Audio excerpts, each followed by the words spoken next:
I'm not trying to claim that I'm, the toughest guy in the world or anything like that. Look, I'm a man. I've got shadows and shortcomings and insecurities and fears. But all that said, I will rise the fuck up and I will stand up and do what needs to be done when the time comes. I am not the guy that will stand there and watch as a woman is being assaulted or a child is being abused.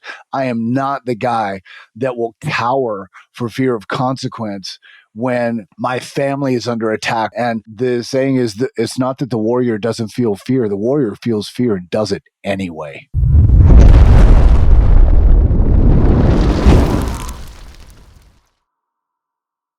All right. Welcome. Michael Diamond here. Welcome, Russell Reynolds. Good to have you. Here, episode 1. Here we go. Episode 1, version. Embodying the warrior and the king. That is what we are here to do, isn't it? We're not keeping these on for the entire episode, are we? Maybe for another moment or two. How about that? Good look on you, man. It's a good look. You should stay with it. This is IgKnight the King, after all. Right. And I'm the guy that, gives you the horns if you mess it up. All right, you ready? 3, 2, 1, and we're done. Welcome out there. We are super excited to be doing this. This has been a vision and dream of ours since starting IgKnight the King 4 years ago, to start bringing this work of the awakened masculine out to the world. So looking forward to sharing more on that as we deep dive, and we'll explain all about that. But Russell, I want you to just say hello to our audience here. Hello, audience. Greetings, men. Welcome. Here's the best part about IgKnight and what we do. All of you is welcome here. We say it a lot of times in our brotherhood. And what does that mean? That means you don't have to be fucking perfect. None of us are. We're not perfect in any way, shape, or form. Your joy, your sadness, your shortcomings, your fears, your insecurities, your ambition, it's all welcome here. And this is the place where we will lift up those positive qualities of what it means to be a man, help you define them, help you achieve them, and help you through the sand traps and the pitfalls and the mud pits of the dark side of masculinity, the shadows, and all the BS that society puts on us on a daily basis. So welcome. A ho to that. Absolutely. We are going to be busting a lot of the myths out there of what masculinity is portrayed in the culture, how it's been toxified, demonized, and overall put down. And we are rising up as the men of the modern day, the new masculine that is killing it in business, having great relationships, on a mission. And I think that's an important part that we're going to be bringing in. There's lots of people talking about health, wealth, relationships, but we're talking about mission and what it truly means to be a man. And frankly, most men are not men. They're children running around in adult bodies, as you like to say often, Russell. Yeah, little boys. Yep. We've adopted that because, frankly, there's a few things we see for men. We're just going to get right into it now. Is what is lacking for men to become men. And we talk about men not having a rite of passage of going from a boy to a man, not having that mentorship of being guided into that. And the, frankly, suppression and inability to deal with emotion. And those things are what keep men, we'll call it that for the moment, stuck, and how to break free of that and what's possible in our lives when we do. Curious for you to add on to that, because this is such a core, fundamental component of the work that we do with IgKnight the King. Yeah. Let me preface by saying that, in IgKnight and Jungian psychology, I think is the original source of it, but we address 4 primary masculine archetypes or archetypes in the masculine psyche, right? And that's the warrior, the magician, the lover, the king. And as airy-fairy, as ambiguous it may sound, here's the thing. These are all inherent qualities in every man on the planet, regardless of culture, continent, or language. And those archetypes are playing out in your life in one way or another, right? And they can play out in a positive way, a neutral way, or a negative, destructive way. And if you're not even aware of them, probably the negative, destructive way. So, and I want to reference that first because, Michael, you talked about one of the core wounds and myths and misteachings of men is that men don't cry, men don't feel, suck it up, don't be a bitch, don't show emotions. All that's a lie, right? And I love what you say about emotions, being energy in motion, motion, right? So we have to express that. And if we don't, if we bottle that up, it's like keeping the lid on a pressure cooker. Eventually, it's one of two things is going to happen. Either that lid is going to blow off and it's going to come out at somebody that it shouldn't, right? Which is either going to be your spouse, your child, or the poor bastard that cut you off on the highway. And while the road rage thing may sound fun, I always talk about with the self-defense I teach and everything that violence is rarely the answer. This is a quote from a self-defense expert named Tim Larkin. Violence is rarely the answer, but when it is, it's the only answer. We want to do everything you can to de-escalate violence. And I know it sounds like I'm going off on a side ramp here, but I've seen road rage arguments where guys get out of the car, F you, boom, hits him with a right hook. Guy hits his head on the pavement, dies. Now you're going to prison for 6 to 10 years. How's your wife and children going to deal with that? So this idea that men don't feel is a horrible, horrible strategy that is causing a lot of suffering. Because if the lid doesn't blow off that pressure cooker, then the pot itself will crack. And that's when our bodies start breaking down with disease, heart attacks, high blood pressure, et cetera, et cetera, et cetera. I personally believe now, if you want, scientific data on that, talk to Michael. Well, yeah, I think there's a lot to unpack there we can get into right now. Right.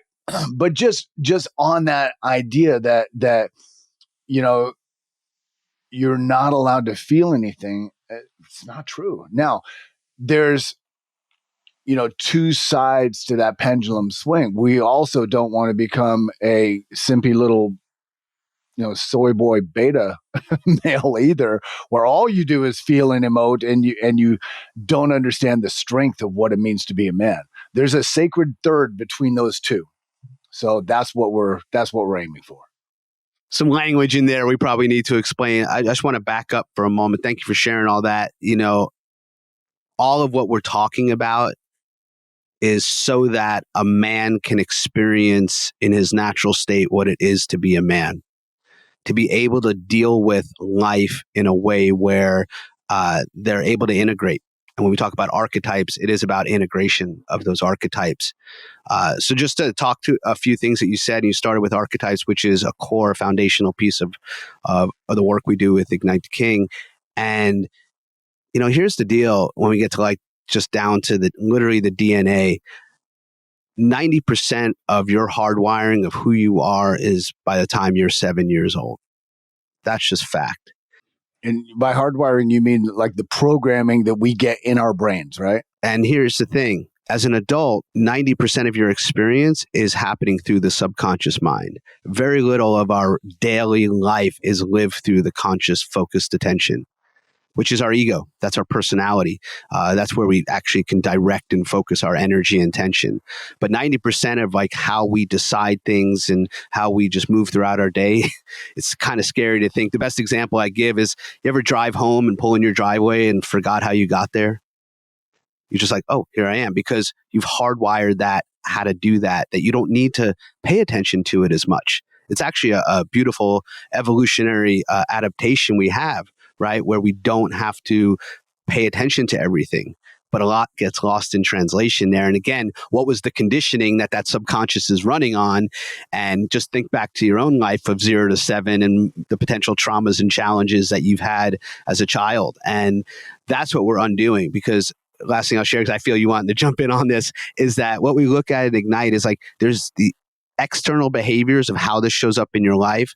There's a deeper belief or something you took on as a result, or that results in those behaviors. But underneath that is, where did that kink on the record happen? Where did that belief get installed? Right. And that creates an epigenetic effect. That's what we start to work with as we connect again to emotion, or start to do the work, as we call it. Yeah. Just one of the things you said about those beliefs are established between the ages of belief systems established between the age of 0 and 7. And that's our subconscious mind. That's the master program that's running the computer. Our conscious mind is the ego, our personality. And I love that you said that, because by that statement, somebody consciously, egoically is driven for ambition and they want to be a millionaire and want to be a huge success. But subconsciously, as a child, they received the belief system that they're not good enough and they'll never accomplish anything. And then this driven, ambitious person can't figure out why it never works out and why they keep sabotaging themselves. Interesting. Very interesting.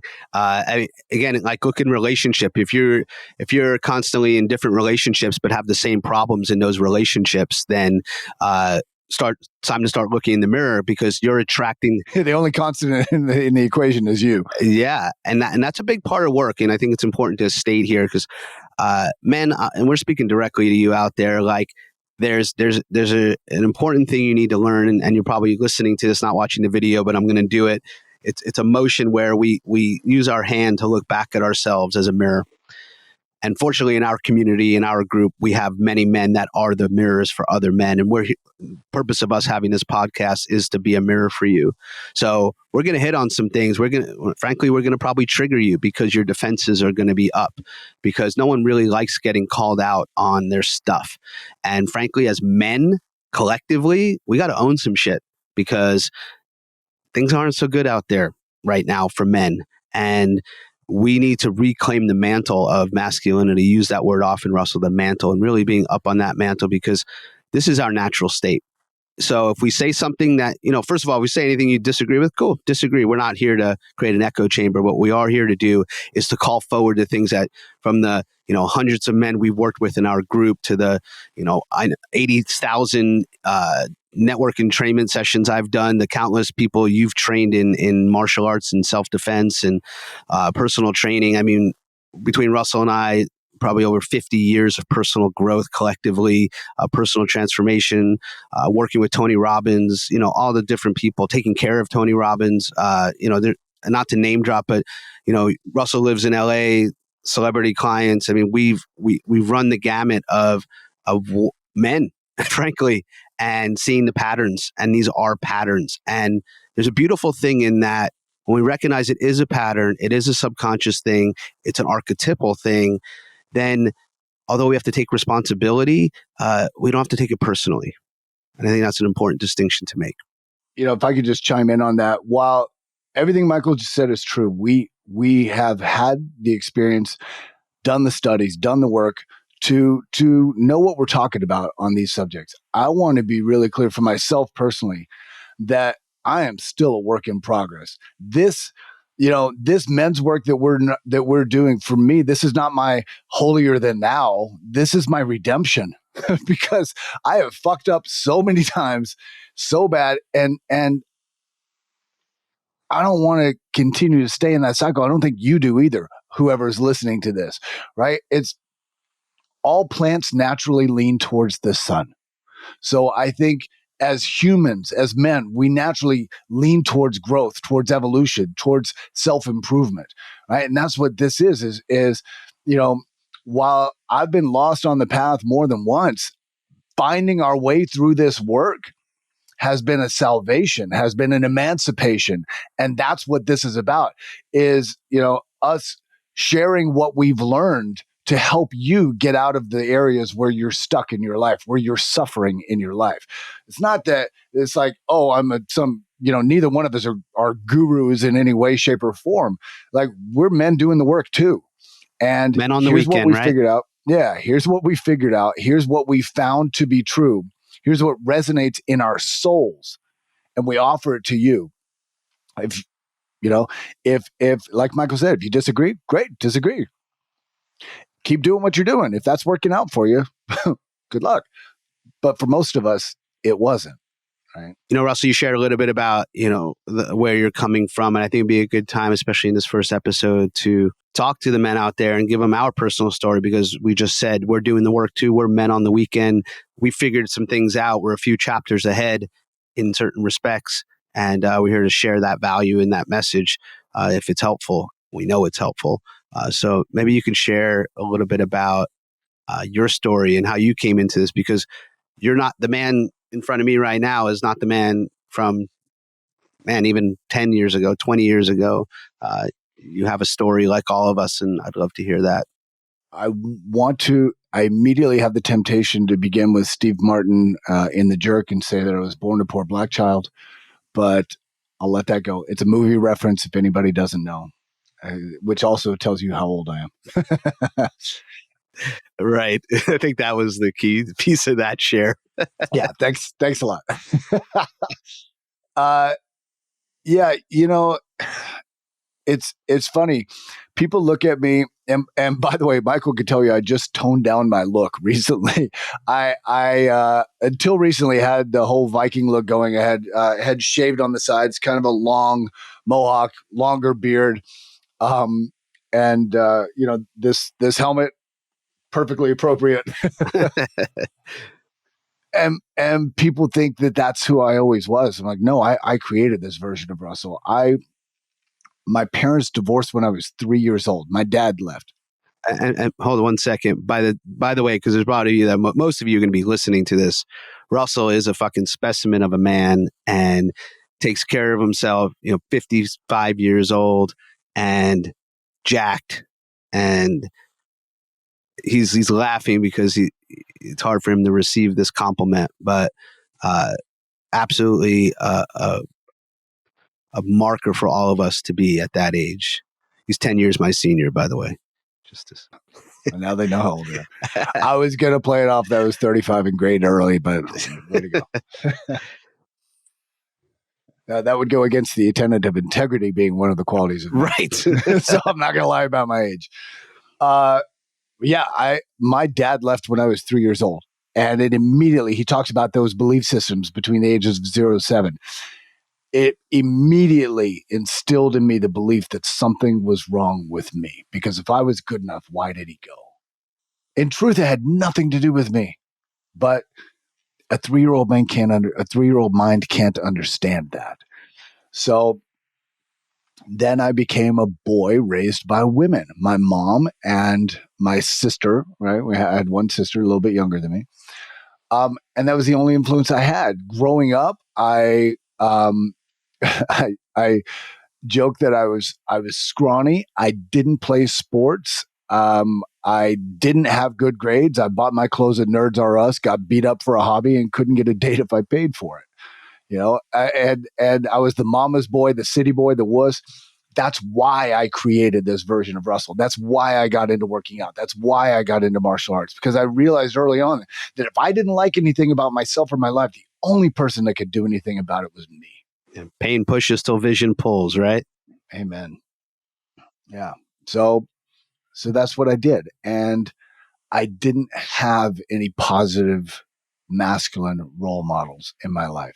I didn't have any positive examples of relationship. Both my parents were really good at getting married, not necessarily staying that way. So I had a couple of really messed up core beliefs, the not good enough. That's most of us have that on some level. Yes, that's definitely a core, unlovable and not good enough. I think I know we all have levels of that.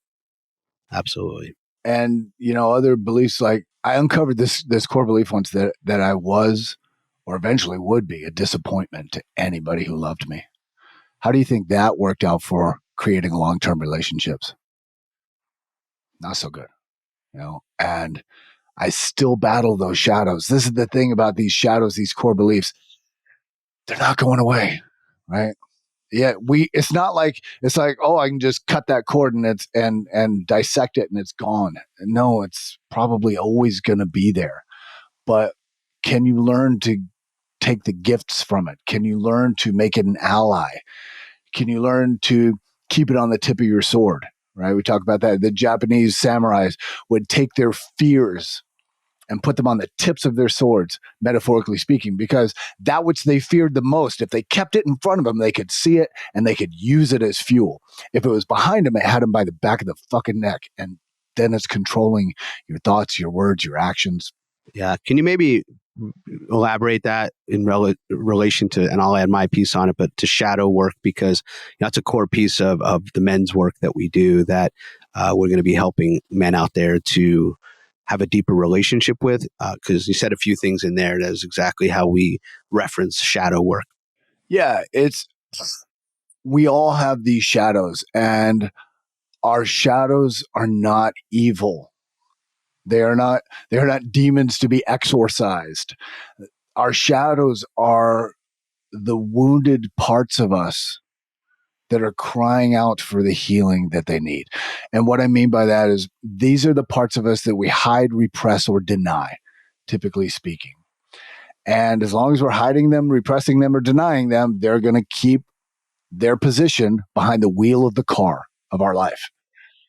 When we can address them, when I say they're crying out for the healing that they need, we start acting out in shadow behavior. That may be infidelity. That may be a workaholic. That may be alcoholic. Whatever it may be. Pornography, drug use, Right. tyrant behavior, lying, cheating, stealing. Yeah. Tyrant behavior, bullying. Yeah. These are all behaviors. And it's a really good point that you make, they are not the issue. The behavior is not the problem. It's the shadow belief beneath it that's causing the behavior. That's where the work is to be done. So uncovering those shadows, and again, they're wounded parts of us. If I believe that, which this was my story for a long time, if I believe that there is something inherently wrong with me, that I'm not good enough, and I'm eventually going to be a disappointment to anybody who loves me, and they're going to leave, of course I'm going to sabotage every relationship that I'm in, right? Because it's eventually going to fall apart anyway. And to avoid that pain of rejection and abandonment, I'll just go ahead and wreck the car first. Now, none sort of of like that a was a conscious self-fulfilling prophecy, right? Yeah. And none of that was a conscious process. All of that was unconscious. And when I'm stuck in that loop of shadow behavior, I'm like, oh, she did this and that, and she's just like all the others. And again, the only constant in every equation was me. And just to insert here for a moment, the purpose of doing the work, because these things are unconscious, you don't have that conscious thought like, oh, I'm doing my shadow right now. It's like, no, it's just playing out. It's overtaken in a lot of ways. And then basically, if you're unaware of it, we talked about awareness being the first thing, then it is going to continue to run your life and direct your decisions and basically cause havoc and destruction until things get painful enough where you wake up, right? We talk about the feather, the brick, or the truck. Would you rather be tickled by a feather or hit in the head with a brick or run over by a truck? And unfortunately, most men wait until she's walking out the door, getting hit by the truck, and realize, oh, maybe I should have been a little different in this whole situation. And for you men out there that have been in that situation, and you say, what the fuck, she just got up and left, I would challenge that by asking, well, when did she really leave? She just finally built up the courage to walk out. And for you men that's not the case, we want to make sure we don't have that pitfall and to get tickled by the feather, because what I can tell you is women want to be seen, the feminine wants to be seen, and this will be a whole another series of episodes. I think we do.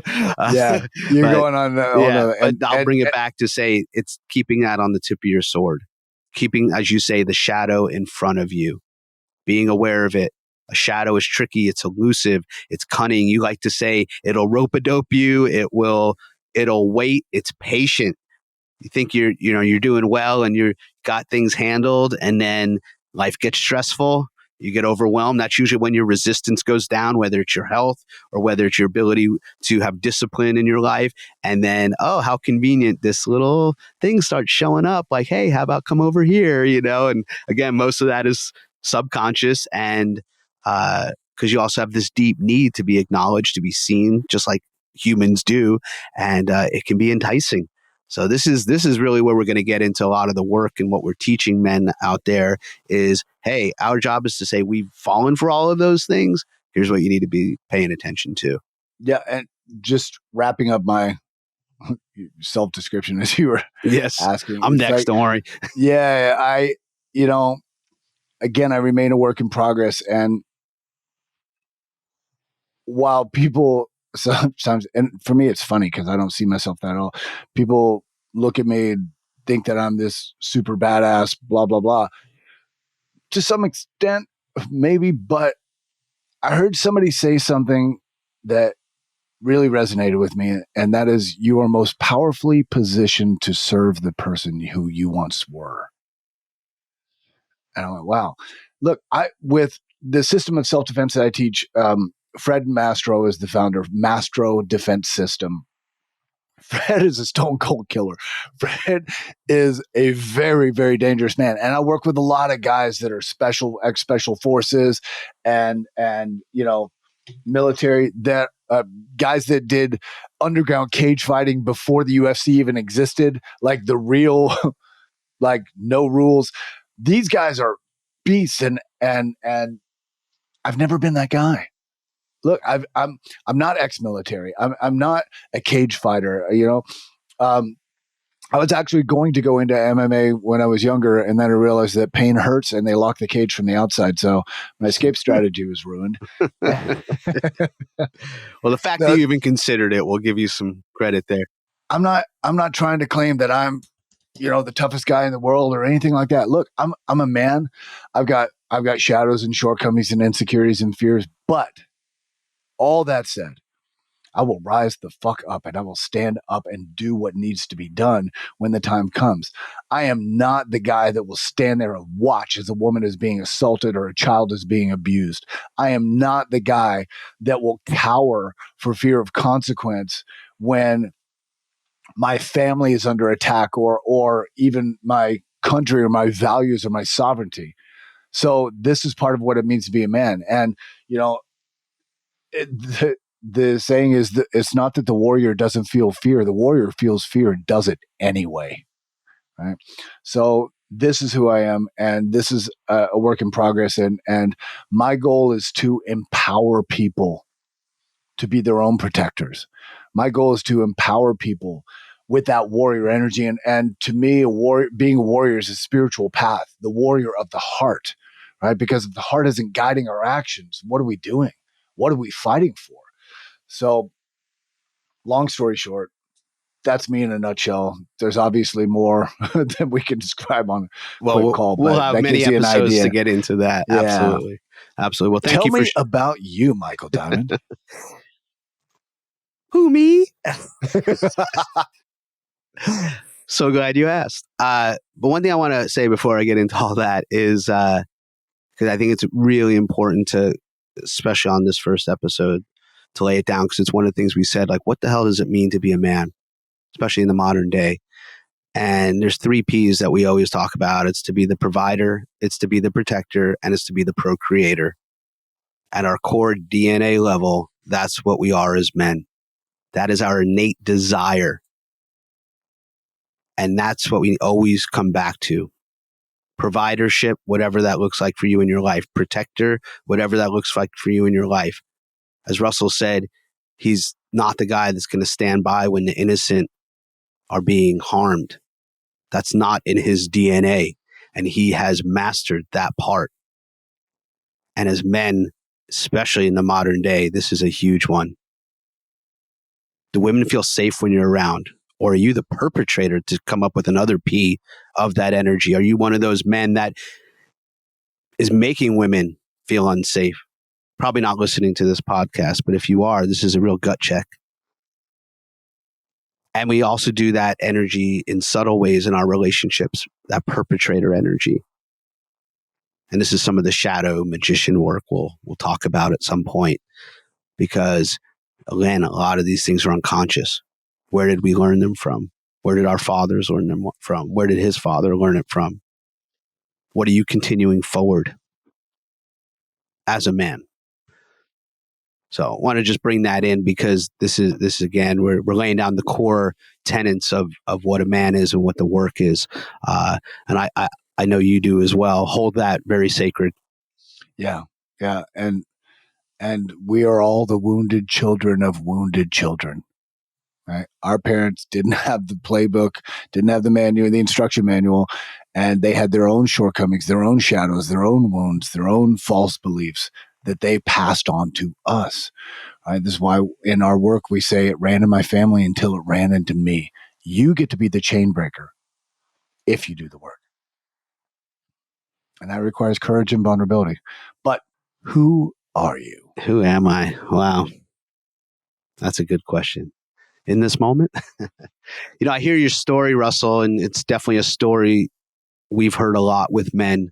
And in my own story, it's different, but yet here we are doing the same work, and there's a million other stories that are out there. So, there's going to be parts of Russell's story that you resonate with. There's going to be parts of my story you resonate with, and my parents, for example, or my life, are still married after 54, almost 55 years now. My dad just turned 90 years old, and good, strong, loving family. I have a brother and older sister, and we always had a roof over our head. We lived out in the suburbs in New York on Long Island. The funny part is the pretty standard sort of what we would call energy neutral kind of life in a way where, lived in a good neighborhood, middle class family, went to public school. My parents were around. They showed us love. They, provided for us. And yet here I am still. I have my work. I have my shadows. I have my things that I had to break out of. And a lot of that was an energy neutral living in a lot of ways. And that really led me to first move to California and seek out going to chiropractic school because I wanted to see what else was out there, right? And be inspired by something else. So my point of all that is that I didn't have any overt traumas, at least consciously, that happened to me. I wasn't abused. I was, taking care of all those things. But there was also a lot that was unsaid and a lot of things that were not consciously brought in. And I was taught how to be a man. My father was also, for the most of my life, a teacher. So he was the father actually to a lot of young boys that didn't have fathers because he taught in a lot of challenging neighborhoods in Brooklyn, which are all, by the way, hipster and different now. But that slipped through. But they were very different back in the 70s and 80s, I'll tell you that. So he was a father figure to a lot of those men. And sometimes I felt like I didn't get that because he gave it somewhere else. And that's not to fault him, but I feel like there were things that I didn't get to learn. And only now, later in life, especially being a father and doing this work, of course, learning. So that's, I feel like you want to ask me something. Yeah, but, can I jump in and ask you? Yeah, I definitely want to jump in and ask you a couple questions. One, what is the mantra of the energy neutral? Comfort is the poison. Meh. Yeah. And I can say that well as a Jewish kid from New York. Meh. Everything was meh. Yeah. Even fine. Jewish, you're Jewish, ish. It's like everything is like, yeah. Yeah. And the other is what is the primary false belief or self-limiting belief that your father or your childhood instilled in you? The biggest one that you had to overcome? Yeah, I would say the just good enough. And this, it wasn't really like ever drive to be like at the top. And I'm not saying that's the goal all the time. I don't feel like I'm outing my father here, but something I would hear often when I would bring home any kind of grade, let's say it was an 85, solid B. It's like, pretty much every time I can hear the voice in my head right now, like better than 84, not as good as 86. I'm like, wow, in hindsight, can you get more neutral than that? Right. And, and again, there's wisdom in that. And that's what I always remember. And I was in a lot of different things, played a lot of different sports, a lot of different activities, but never like really excelled at any of them. Right. Just good enough. Right. Your safety zone was fine. Your safety zone was just good enough. Yeah. And don't stick out. Right. Calm, cool, collected, average, frankly.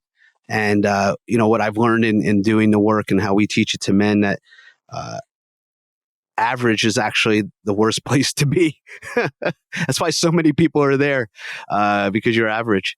And at least like in your story, as just a contrast, there was pain there, which is energy poor, which you're like, enough of this. Like, this sucks, right? So there's a drive, pain pushes till vision pulls, as we said. So there's a drive to like, I want to be better, or you stay there or you die, right? But in energy neutral, things are comfortable. They're just good enough. Like, why would you change it? Right. And then you look how medicated people are now and SSRIs, and how the culture is just so under this trance, right? Especially, I mean, I'm sure we'll talk about in future episodes, technology and just how the dopamine is hijacked in this just energy neutral society. The culture by definition is energy neutral. So I feel like my work was to break out of that. Frankly, it happened when I was 14 years old, went to my first Grateful Dead concert and realized, oh, there's a whole different world out here that no one showed me. Like, black and white just went to color, which definitely was like, my first spiritual psychedelic experiences that opened my mind up that, oh, there's more to this world than we can just see. But that was a long time ago. And, now with the work, we get there in a very different route, so to speak. I love that. I love that you were raised energy neutral, and then you realize that, wait, there's something else. So you then start to reach for energy rich, for a more layered and passionate experience, if you will. And then you meet a woman who is anything but average and energy neutral. Yeah, we attract our medicine for sure. Tell us about that. Yeah. Well, where does this story start? But to your point, yeah, my wife grew up in Hawaii. She grew up on a farm. She didn't have electricity. Still, she was in the 8th grade. I mean, there was so many things that were opposite of my experience. She grew up in the mountains of Hawaii. What's that? Total bohemian. Oh, yeah. And, we joke that I grew up on the Long Island and she grew up on the Big Island, right? That's like what we talk about. And it's quintessential to who we are because, she is super external, energy rich, passionate. She does women's work in equivalent the way we do men's work and has for a long time. She's also a network practitioner. That's how we met. We met on the first day of chiropractic school.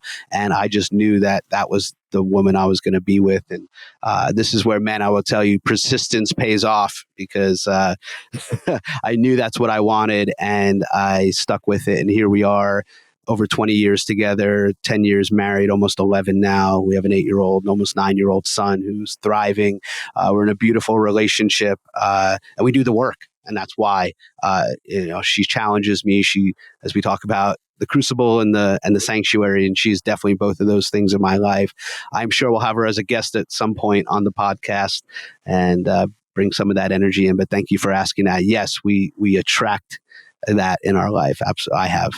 If you're willing to share, when you first met her, when the relationship first began, you brought energy neutral programming to an energy rich woman. How did that work out? Probably my hair looks scragglier than it looks right now. There's a lot of intensity. Yeah, but on a deep core level, I was calling it in. I was attracted to it, right? So that's what we'll talk about, I think, a lot is polarity, especially in relationship. Even in shadow work, we have the positive, negative pole. There needs to be a chemistry and energy. And, I could have easily have stayed in New York or where I was at the time. And I had being with someone that was neutral and having a typical existence and, gone down that path. And, I knew I was destined for more. There was definitely in the pain of the neutrality. So just to offer this to men out there that maybe relate to aspects of my upbringing story is I always knew there was something more. I yearned for that. And I just didn't know where it was. I didn't know what it looked like because, again, it just wasn't showed to me. It wasn't in my environment, right? I had to go outside of my quote unquote box, right, to find it. New York led me to Florida, which led me to Atlanta, which led me to California. And I followed that thread and the story, my own story and everyone's story, if you really look at it and deconstruct it, it's like, wow, look what had to happen for those things to unfold. And maybe we'll get into that more in another episode. But I was searching, I was seeking, and I was just very fortunate to meet some of the people along the way that I did that opened me up to things that allowed me to look further. right? And that began the self-growth, personal growth journey. And I'm sure you can have a similar thing, Russ, but once you get into that, it's like, it's a deep dive and it's a life thing, right? I mean, that's what brought us together 10 years ago now, I think, pretty much. Wow. A little bit longer. Yeah, I think. Yeah. And so bringing that to the men's work, Michael and I had both experienced men's work and worked with some great organizations. I started men's work in 2005 and definitely gave me some blessings, some gifts, some healing. And we saw some things missing, right? We saw a lot of talk soup where guys would just talk about their problems, but not actionable, do anything about it. For me, I saw, men claiming the mantle of a warrior, but at the same time abdicating all violence and aggressive aspects of masculinity. I'm like, well, wait a second. Hold up. You're throwing out the baby with the bathwater, because there are times for violence. Now, I'm not encouraging anybody to choose violence if they have a choice to not choose violence. Again, violence is rarely the answer, but when it is the only answer. So if somebody is attacking, raping, beating my woman, any woman or child, I'm not going to hug it out with them. I'm not going to offer a counseling conversation. I'm going to beat their ass and make them stop. Sorry, that's part of being a man in my judgment, right? And this is, again, we've developed this society of men who will just sit by and watch, who will pick up their phone before they step in to intercede. It doesn't fly with me. So again, in the men's work, we've seen guys claiming the mantle of warrior, and they're so out of shape they get winded walking up a flight of stairs and couldn't fight their way out of a wet paper bag. What the business do you have claiming the mantle of warrior? If your woman doesn't feel safe walking next to you down the street because you couldn't, or even worse, wouldn't defend her if the need arose, you have no right to call yourself a warrior. So this is part of the work we do. That's why within the Brotherhood of Ignite, we train physical fitness. We train self-defense.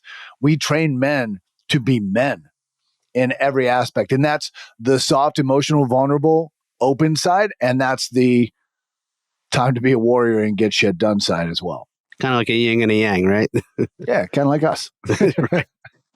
So I'm the soft emotional guy, I guess. Within the yin is the yang, if you look at the symbol, and vice versa. Like, I can't just be a hard ass. I have to be soft and emotional as well. And you can't just be soft. Like I've seen you step. And I've had to cultivate my warrior, right? Like, yes, that was not something that was fully online. That is, and you've brought it online. I just want to honor you that you. I've seen that warrior step up, and I've seen you face your fears, and I've seen you literally in combat not back down.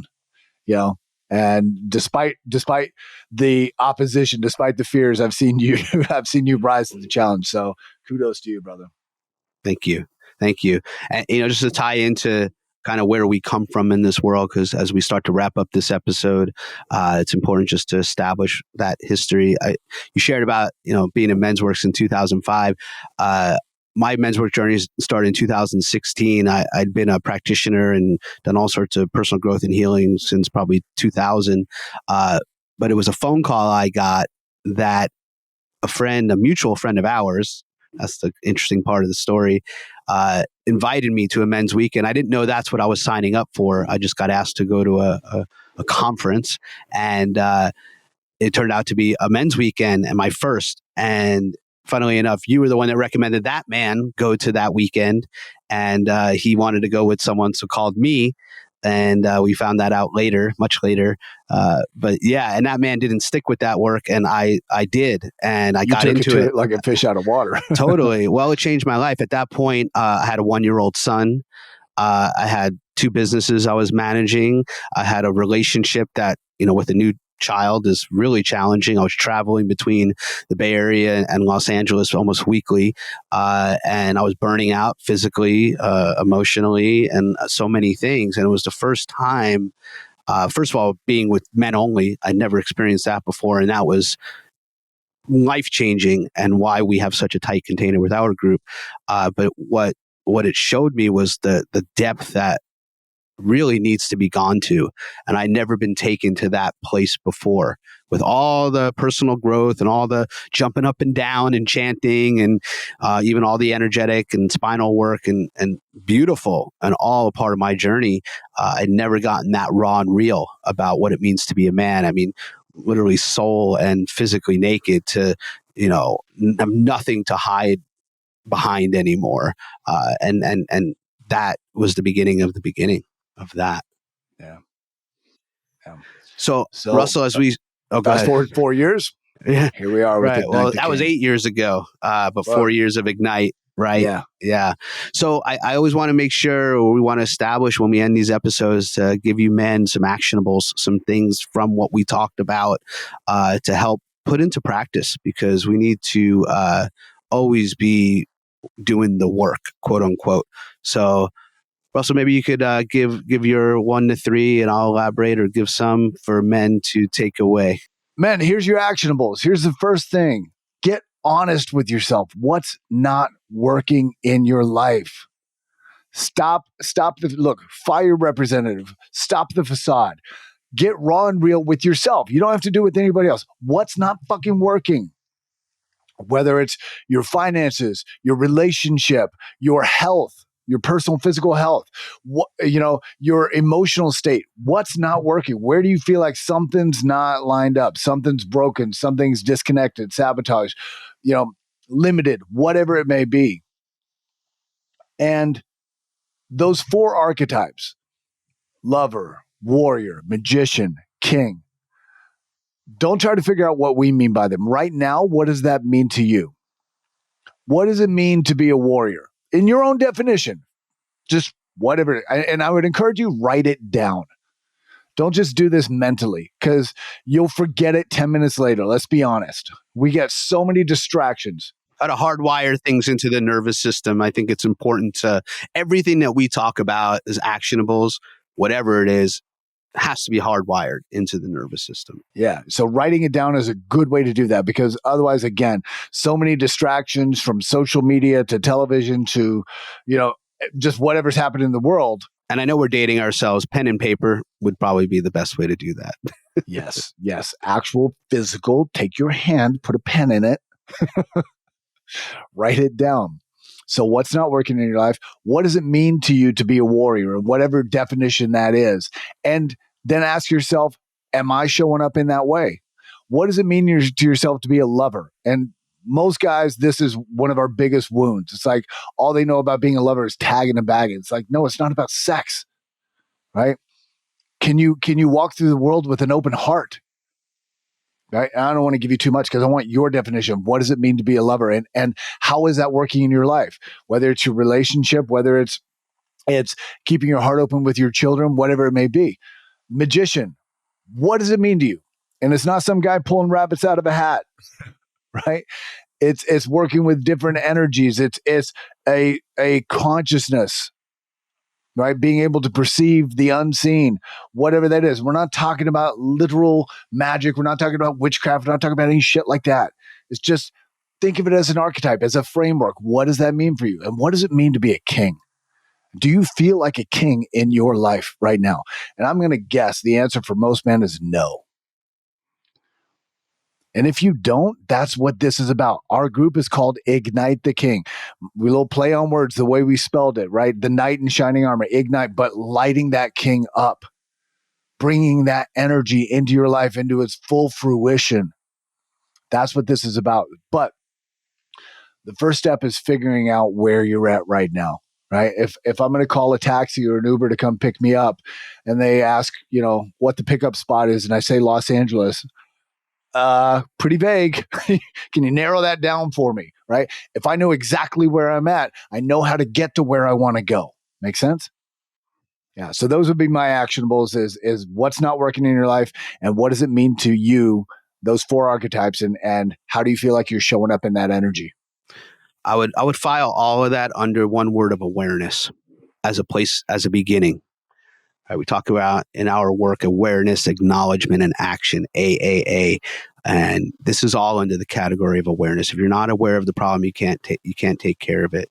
I found in my healing, in my private practice, most people, men often, would avoid health problems, would just sort of pretend they're not there again until they got so big that they had to deal with them. There was just a lack of awareness of taking care of themselves. And it's the same with men in their life.